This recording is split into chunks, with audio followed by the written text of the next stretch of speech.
প্রাথমিক চিকিৎসা।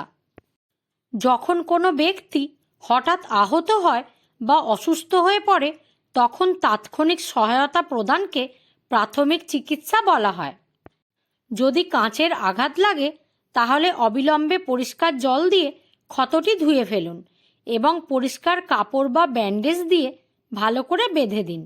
যদি আঘাত গুরুতর হয় তাহলে অবিলম্বে ডাক্তারের সাথে যোগাযোগ করুন। যদি কোনো শিশু পড়ে যায় এবং সামান্য আঘাত লাগে তাহলে তাকে শান্ত করে বসান, পরিষ্কার জল দিয়ে ক্ষতস্থান ধুয়ে দিন, অ্যান্টিসেপটিক লাগান এবং প্রয়োজনে ব্যান্ডেজ করুন। যদি কারো পা মচকে যায় অথবা পেশিতে টান লাগে তাহলে তাকে বিশ্রাম নিতে দিন, হালকা মাসাজ করুন এবং গরম জলের সেঁক দিন।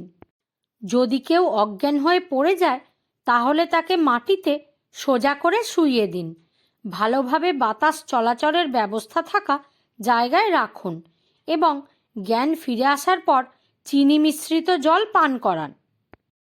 যদি শিশুর নাক দিয়ে রক্তপাত হয় তাহলে শিশুকে নিচে বসিয়ে দিন, মাথা সামনের দিকে কাত করুন, নাকে আলতো করে চাপ দিন এবং ঠান্ডা জলের সেঁক দিন।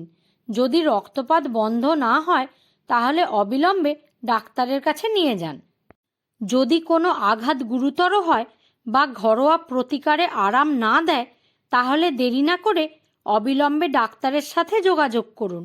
সঠিক পরীক্ষার পর তারা উপযুক্ত চিকিৎসা এবং ওষুধ সরবরাহ করবেন। অতএব প্রাথমিক চিকিৎসার সামগ্রী বাড়ি এবং স্কুল উভয় স্থানেই উপলব্ধ থাকা প্রয়োজন।